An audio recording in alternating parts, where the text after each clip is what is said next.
آج کے اس تفصیلی جائزے میں خوش آمدید۔ ہمارے پاس جو مواد ہے وہ قرآن کے دوسرے جز کا ایک تجزیاتی خاکہ ہے، جی جسے آپ ایک طرح سے ایک مضبوط اور منظم کمیونٹی کی تعمیر کا بلو پرنٹ کہہ سکتی ہیں۔ بالکل۔ یہ پہلے جز کے بعد آتا ہے، جہاں ساری توجہ ایک فرد کی رہنمائی اور اس کی ذاتی اصلاح پر تھی۔ جی ہاں، اور یہ تسلسل بہت اہم ہے۔ آج ہم یہ دیکھنے کی کوشش کریں گے کہ اس انفرادی بنیاد پر ایک پوری امت یا کمیونٹی کی عمارت کیسے کھڑی کی جاتی ہے۔ بالکل، اور یہ نقطہ بہت اہم ہے کہ انفرادی اصلاح کے فوراً بعد اجتماعی ڈھانچے کی بات ہو رہی ہے۔ اس میں قانون، قربانی، شناخت، جدوجہد اور قیادت جیسے ستون شامل ہیں۔ ہمارا مقصد اس تہذیبی انجینئرنگ کے نقشے کو سمجھنا ہے جو اس مواد میں پیش کیا گیا ہے۔ دیکھیں، یہ خاکہ ہمیں یہ بتاتا ہے کہ ایک معاشرہ صرف اچھے اصولوں اور نظریات پر نہیں بن جاتا، بلکہ اسے ان اصولوں پر عمل کرنے کے لیے مسلسل آزمائشوں اور امتحانات سے گزارا جاتا ہے۔ یہ ایک طرح کا سٹریس ٹیسٹ ہے۔ صحیح۔ آج کی ہماری گفتگو ان 6 بنیادی ستونوں اور ان سے جڑی اندرونی آزمائشوں کا جائزہ لے گی جن سے گزر کر ایک مضبوط کمیونٹی حقیقت میں بنتی ہے۔ تو آئیے اس بلو پرنٹ کو کھولتے ہیں۔ ہمارے ذرائع کے مطابق کمیونٹی کی تعمیر کا یہ عمل ایک بہت ہی ڈرامائی واقعے سے شروع ہوتا ہے، قبلہ کی تبدیلی۔ جی، یعنی عبادت کے رخ کو بیت المقدس سے کعبہ کی طرف موڑ دینا۔ اب ایک باہر والے کے لیے یہ ایک چھوٹی رسمی تفصیل لگ سکتی ہے۔ آخر سمت سے کیا فرق پڑتا ہے؟ یہی تو سوال ہے۔ اس کو پوری کمیونٹی کے لیے پہلا اور بنیادی امتحان کیوں کہا گیا ہے؟ آپ کا سوال ہی اس کی حکمت کو کھولتا ہے۔ اصل میں یہ امتحان جغرافیہ کا تھا ہی نہیں، یہ نفسیات کا تھا۔ اچھا، اللہ تعالیٰ سمت کو نہیں بلکہ سر تسلیم خم کرنے کے جذبے کو آزما رہے تھے۔ مقصد یہ دیکھنا تھا کہ کون واقعی رسول کی پیروی کرتا ہے اور کون نہیں، اور کون صرف اپنی پرانی عادتوں اور روایات سے چمٹا ہوا ہے۔ یہ ایک بہت ہی ذہین فلٹر تھا۔ فلٹر کس طرح کا؟ اس نے فوری طور پر 2 قسم کے لوگوں کو الگ کر دیا۔ ایک وہ جو سچائی کے ساتھ کھڑے تھے، چاہے اس کے لیے انہیں اپنی سب سے پکی عادت ہی کیوں نہ بدلنی پڑے، اور دوسرے وہ جو صرف اپنی روایت سے جڑے تھے، چاہے سچائی کا رخ کہیں اور ہو۔ تو یہ ایک طرح سے کمیونٹی کا پہلا سافٹ ویئر اپ ڈیٹ تھا۔ ذرائع میں دی گئی مثال بہت دلچسپ ہے جی، کہ جیسے کسی آپریٹنگ سسٹم کا پروٹوکول اچانک بدل دیا جائے تو صرف وفادار اور حقیقی صارفین ہی فوراً اپ ڈیٹ کرتے ہیں۔ بالکل۔ باقی لوگ یا تو شکایت کرتے ہیں یا پرانے غیر محفوظ سسٹم سے ہی جڑے رہتے ہیں۔ یعنی یہ وفاداری کا ایک لٹمس ٹیسٹ تھا۔ بالکل، یہ ایک لٹمس ٹیسٹ تھا۔ یہ اس بات کو یقینی بنانا تھا کہ جو لوگ اس نئی کمیونٹی کا حصہ بن رہے ہیں ان کی وابستگی کسی شخص، جگہ یا روایت سے نہیں، بلکہ صرف اصول بالکل سے۔ صرف اصول سے۔ جب آپ ایک ایسی کمیونٹی بنا رہے ہوں جسے آگے چل کر بڑی بڑی قربانیاں دینی ہیں، تو آپ کو یہ یقینی بنانا ہوتا ہے کہ اس کی بنیاد غیر متزلزل اطاعت پر ہو۔ صحیح۔ اس لیے اصل امتحان سمت کا نہیں، سموطاعت کا تھا۔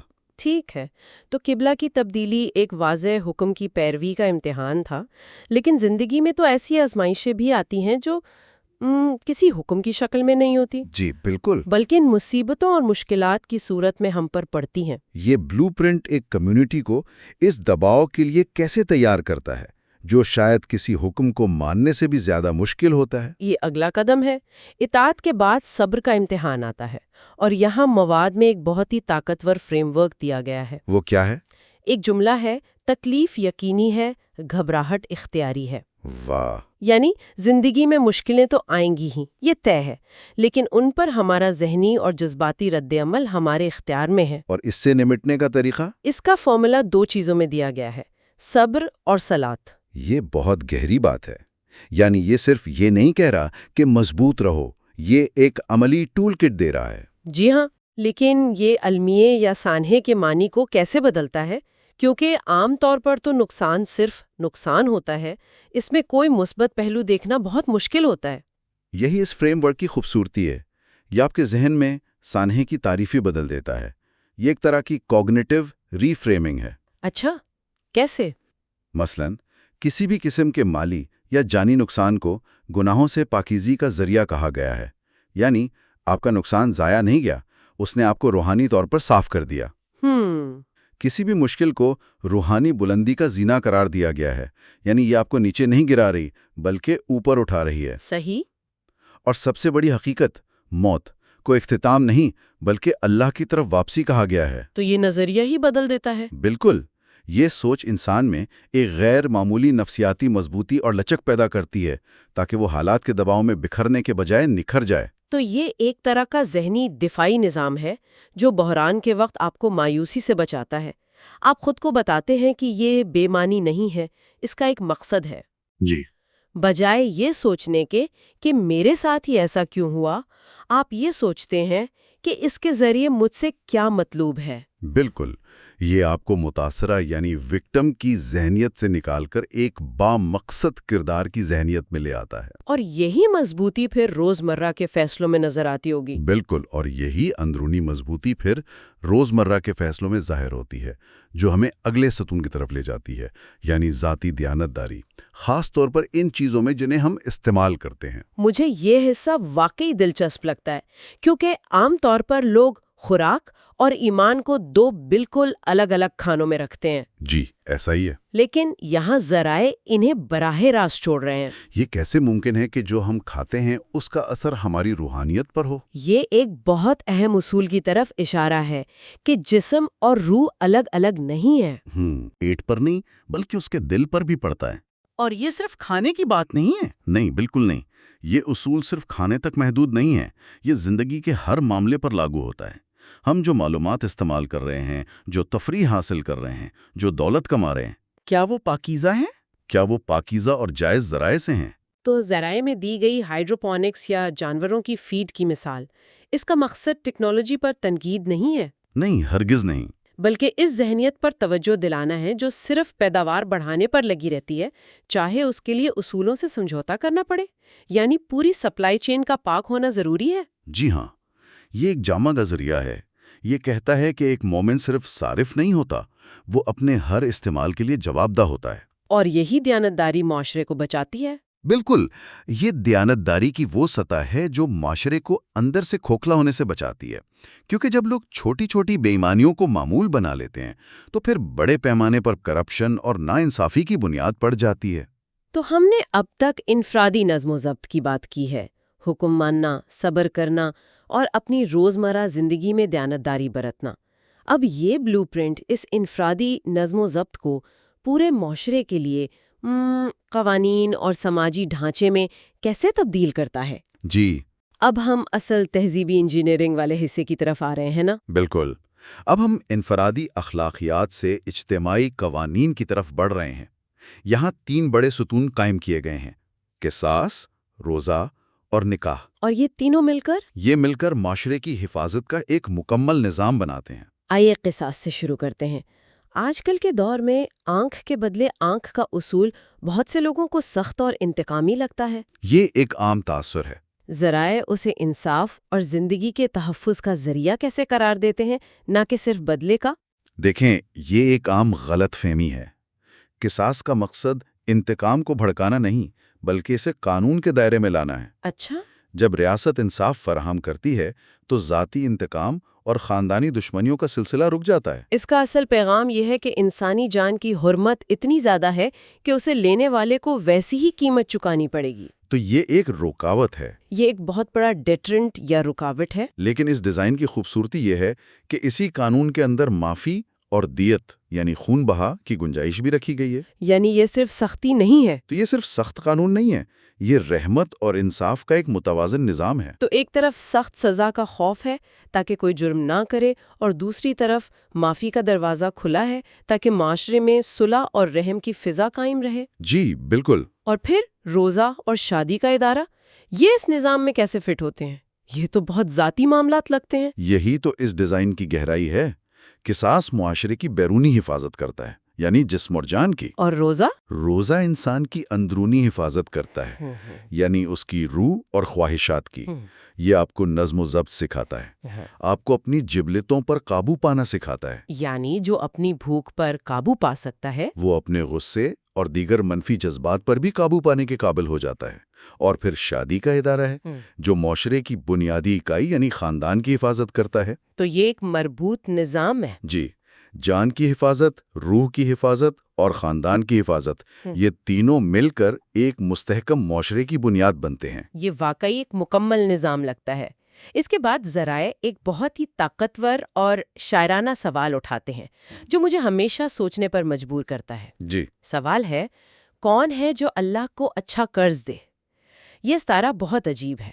اللہ جو ہر چیز کا مالک ہے، اسے کسی سے قرض لینے کی کیا ضرورت ہے؟ خیرات کو قرض کیوں کہا جا رہا ہے؟ اس کے پیچھے کیا نفسیات ہے؟ یہ اس پورے بلو پرنٹ کے سب سے خوبصورت پہلوؤں میں سے ایک ہے۔ یہ انداز مومن کو عزت اور وقار دیتا ہے۔ عزت کیسے؟ جب کوئی شخص اپنا مال اللہ کی راہ میں خرچ کرتا ہے تو اس کے اس عمل کو بھیک یا احسان نہیں کہا جاتا، اسے ایک قرض کہا جاتا ہے، اور وہ بھی قرض حسنہ، یعنی ایک خوبصورت قرض۔ اور اس کا فائدہ؟ اور اس قرض کو لوٹانے کا وعدہ خود کائنات کا مالک کر رہا ہے، اور وہ بھی کئی گنا بڑھا کر۔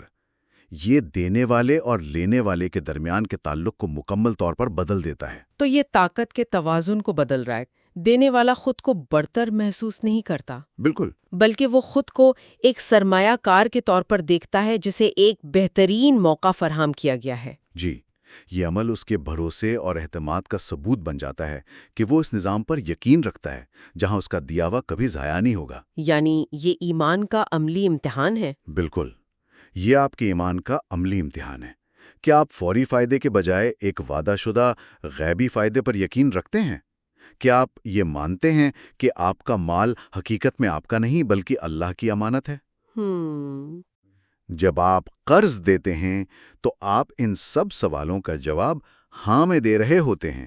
یہ صرف پیسے کی منتقلی نہیں ہے، یہ اعتماد کی منتقلی ہے۔ اطاعت، صبر، دیانتداری، انصاف اور قربانی، یہ تمام ستون ایک ایسی کمیونٹی کی تصویر بناتے ہیں جو بہت زیادہ نظم و ضبط کی حامل ہے۔ جی ہاں، اور یہ ہمیں آخری اور شاید سب سے کڑے امتحان کی طرف لے جاتا ہے، قیادت کا امتحان۔ بالکل۔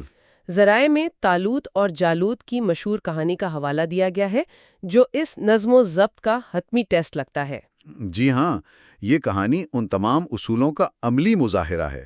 ایک چھوٹی بظاہر کمزور فوج کا مقابلہ ایک بہت بڑی اور طاقتور فوج سے ہے۔ لیکن جنگ سے پہلے بھی ایک جنگ ہے۔ بالکل، اصل جنگ میدان میں لڑنے سے پہلے ہی لڑی جاتی ہے۔ اور وہ جنگ دریا پر لڑی جاتی ہے۔ وہ منظر بہت اہم ہے۔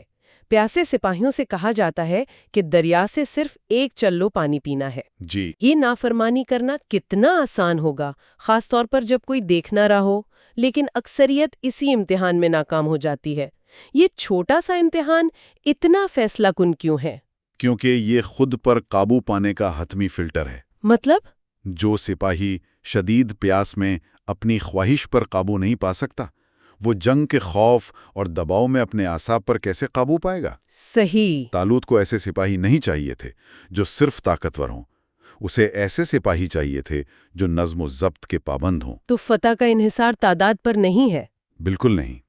یہاں کا بنیادی قانون یہ ہے کہ فتح کا انحصار تعداد پر نہیں بلکہ معیار، نظم و ضبط اور خلوص پر ہوتا ہے۔ وہ چھوٹی سی جماعت جو اپنی خواہشات پر قابو پانا جانتی ہے، وہ ایک بڑی بے قابو فوج پر غالب آ سکتی ہے۔ یہ تو کسی بھی جدید تنظیم یا ٹیم کے لیے ایک بہت بڑا سبق ہے۔ یہ مشہور مارش میلو ٹیسٹ کی طرح ہے، لیکن ایک پوری فوج کے لیے۔ جی، آپ کہہ سکتے ہیں یہ ان لوگوں کو الگ کر رہا ہے جو فوری تسکین کے بجائے ایک بڑے مقصد کے لیے قربانی دے سکتے ہیں۔ حقیقی طاقت تلواروں میں نہیں بلکہ ان کی قوت ارادی میں تھی۔ بالکل، اور یہی وجہ ہے کہ قیادت اور حقیقی کامیابی صرف ان لوگوں کو ملتی ہے جو ذاتی خواہشات اور فوری فائدے پر اصولوں کو ترجیح دینا جانتے ہیں۔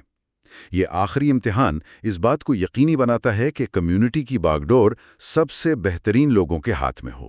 تو اگر ہم اس سب کو سمیٹیں تو کیا تصویر بنتی ہے؟ ہم نے دیکھا کہ پہلا جز فرد کی ذاتی صف بندی کے بارے میں تھا، جی، اور یہ دوسرا جز ان افراد کو ملا کر ایک نظم و ضبط والی، لچکدار اور مضبوط کمیونٹی کی تعمیر کے بارے میں ہے۔ یہ آپریٹنگ سسٹم کن بڑے مسائل کو حل کرنے کے لیے ڈیزائن کیا گیا ہے؟ یہ جز ان بنیادی سوالوں کا جواب دیتا ہے جن کا سامنا ہر قوم اور ہر تہذیب کو کرنا پڑتا ہے۔ پہلا، اہل ایمان دباؤ اور مشکل حالات میں کیسے زندہ رہتے ہیں؟ اور اس کا جواب ہے صبر۔ جواب ہے صبر اور نماز کے ذریعے اپنے آپ کو ذہنی طور پر مضبوط بنا کر۔ دوسرا، ایک کمیونٹی خود کو اندرونی اور بیرونی خرابیوں سے پاکیزہ کیسے رکھتی ہے؟ حلال و حرام کی پابندی سے۔ جواب ہے حلال و حرام کی پابندی اور انصاف کے ایک مربوط نظام کے ذریعے۔ اور تیسرا اور سب سے اہم سوال، فتح کیسے حاصل ہوتی ہے؟ نظم و ضبط سے۔ جواب ہے غیر متزلزل اطاعت، قربانی اور نظم و ضبط کے ذریعے۔ یہ صرف الگ الگ احکامات نہیں ہیں بلکہ ایک مکمل اور جامع نظام حیات ہے۔ آج ہم نے ایک کمیونٹی کی تعمیر کے 6 بنیادی ستونوں کا جائزہ لیا۔ اطاعت، جس کا امتحان قبلہ کی تبدیلی سے ہوا۔ صبر، جو مشکلات میں مضبوطی دیتا ہے۔ دیانتداری، دیانتداری، جو حلال اور حرام میں تمیز کرتی ہے۔ انصاف، جو معاشرے کی بنیاد ہے۔ قربانی، جو اعتماد کا ثبوت ہے۔ اور آخر میں نظم و ضبط، جو قیادت اور کامیابی کی شرط ہے۔ اور اس گفتگو کے اختتام پر یہ مواد ہمیں صرف معلومات نہیں دیتا بلکہ ہمارے سامنے ایک آئینہ رکھ دیتا ہے۔ یہ ہم سے کچھ گہرے سوالات پوچھتا ہے۔